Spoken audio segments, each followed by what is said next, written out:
À 221, une autre vision de la télé. Hier, on a écrit un article sur votre agence, sur une transaction que vous aurez perdue avec la Banque mondiale. Pouvez-vous revenir sur les termes du projet?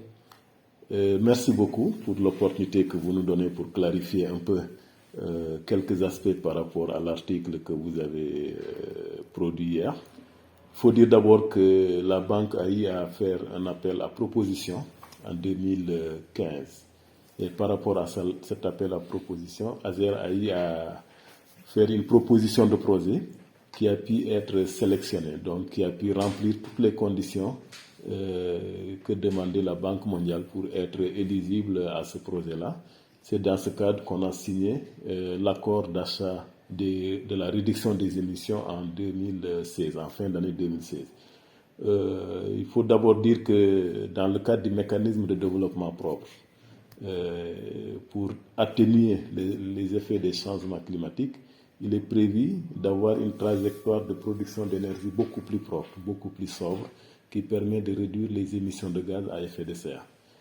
C'est dans ce cadre également que ASER, avec les politiques qui sont menées, les actions de ces différents programmes, contribue énormément à la réduction des émissions de gaz à effet de serre. Au début, c'était avec les lampes basse consommation, et aujourd'hui, avec nos initiatives en solaire, notamment les kits individuels, mais également les mini-centrales solaires qui permettent d'alimenter des centaines de villages au Sénégal, nous arrivons à contribuer énormément à la réduction des émissions carbone. Donc c'est dans cet esprit qu'on a eu à signer avec la Banque mondiale pour l'achat de la réduction des émissions pour 600 000 tonnes environ, qui devait valoir, je pense, environ 8 millions de dollars. Et depuis 2016 jusqu'à ce jour, beaucoup de péripéties, beaucoup d'étapes ont été franchies.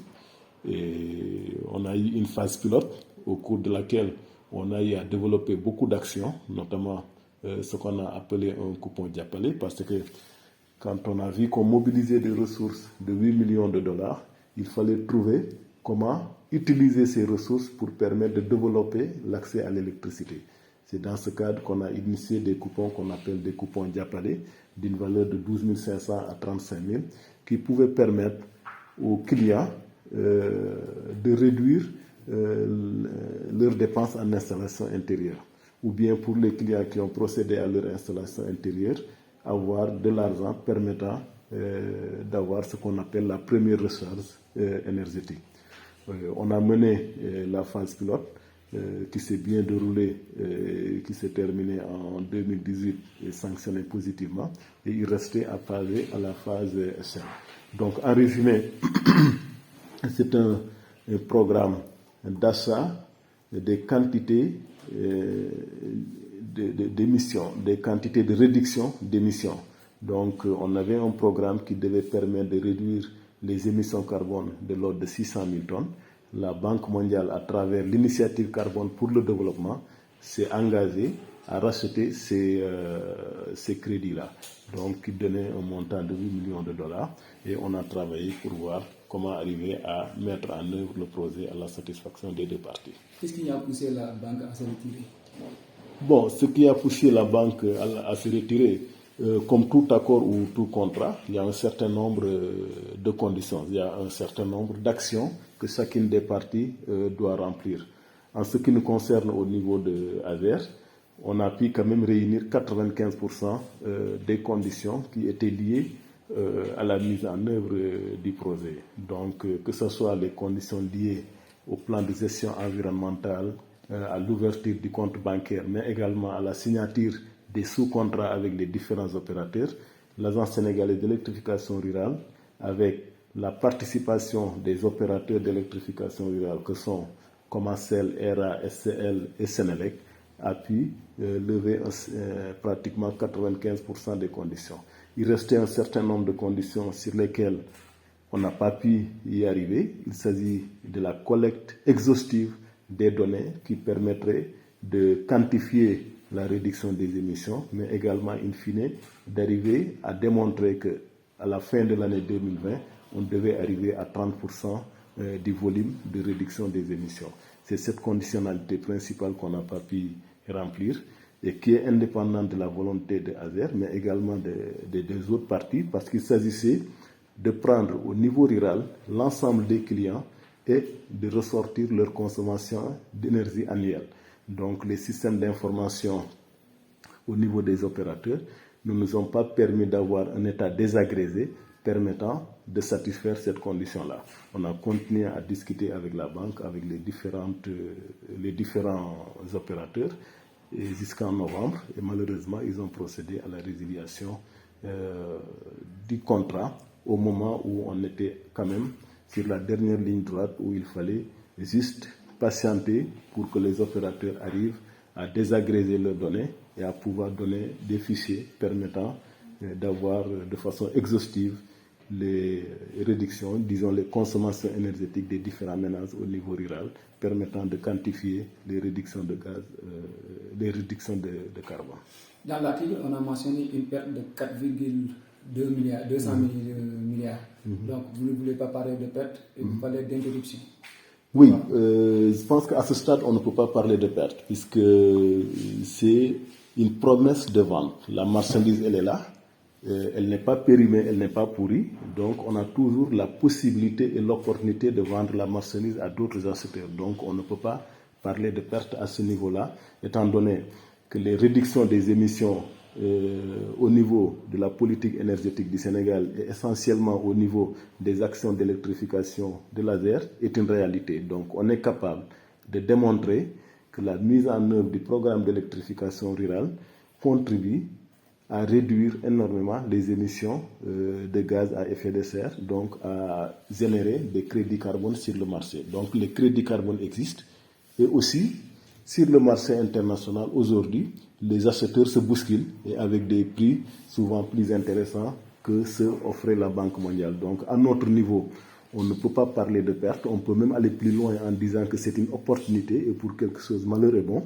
Aujourd'hui, nous avons la chance avec la multiplication de nos projets, à savoir quand on initiait le projet, on n'avait pas par exemple le financement allemand qui nous permet aujourd'hui d'électrifier près de 500 villages avec des mini-centrales solaires. On n'avait pas l'initiative PIDC qui électrifie aujourd'hui des villages à travers des mini-solaires, mais également d'autres initiatives, que ce soit avec la Banque islamique de développement, la BOAD ou d'autres, et récemment le Fonds vert climat qui a mis des ressources importantes dans des conditions particulièrement avantageuses qui nous permettront d'électrifier, d'avoir un volume de villages électrifiés avec des mini-centrales qui dépassera le nombre de 1000.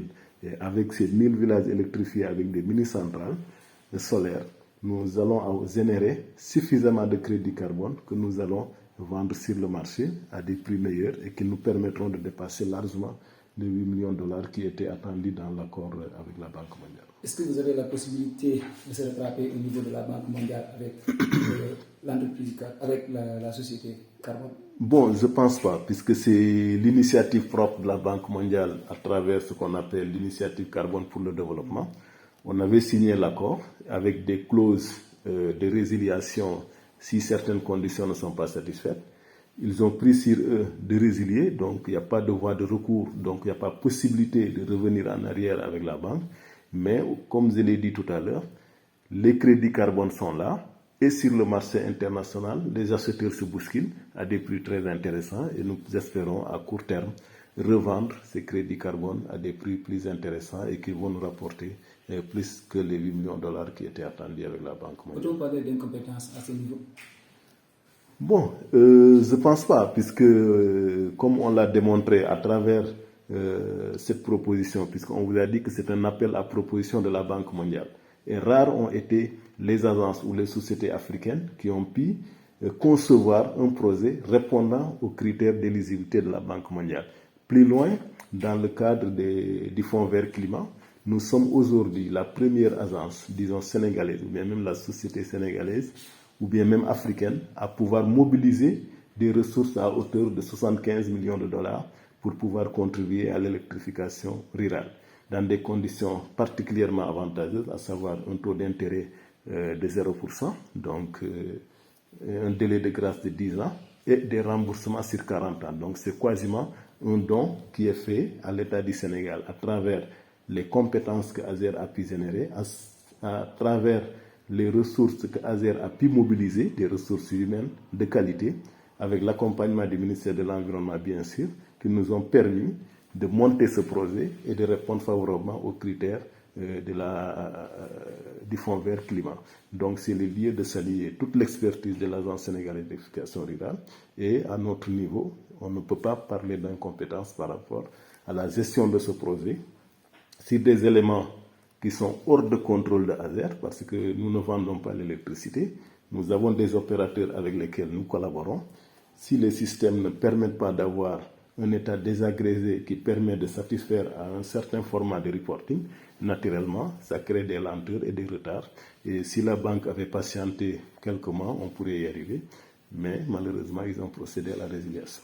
Le projet concerné devrait permettre le raccordement de 200 000 villages. Que dites-vous à ces villageois? 200 000, pas 200 000 foyers. 200 000 foyers. 200 000 foyers. Bon, donc disons que, en fait, le projet ne devait pas permettre de raccorder 200 000 foyers. Il contribue. C'est-à-dire qu'aujourd'hui, ce n'est pas un projet qui développe des réseaux électriques, ce n'est pas un projet qui développe des mini-centrales ou qui procède à des extensions.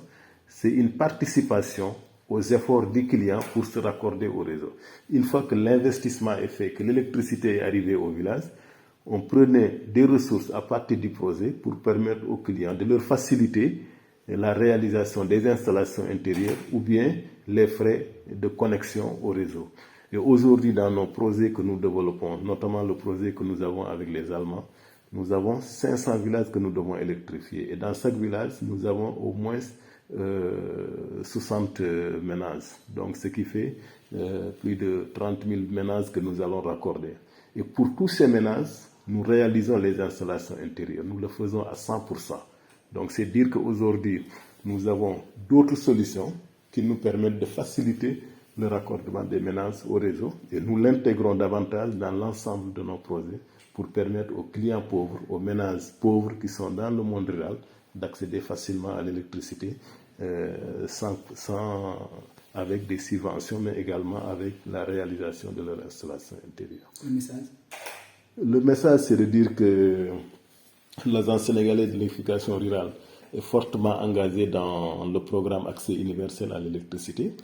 Et aujourd'hui, avec les solutions vertes, c'est-à-dire les mini-centrales solaires et les kits solaires individuels, nous arrivons à aller là où le réseau ne peut pas aller. Donc aujourd'hui, tous les ménages, quelles que soient les localités où ils se situent, ont la possibilité d'accéder à l'électricité avec toutes les solutions que nous déployons.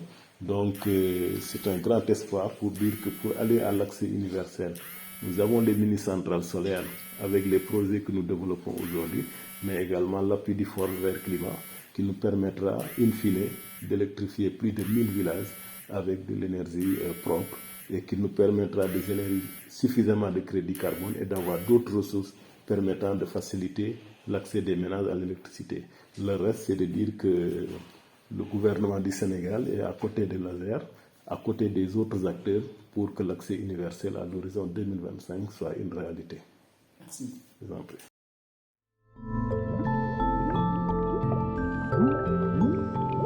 À 221, une autre vision de la télé.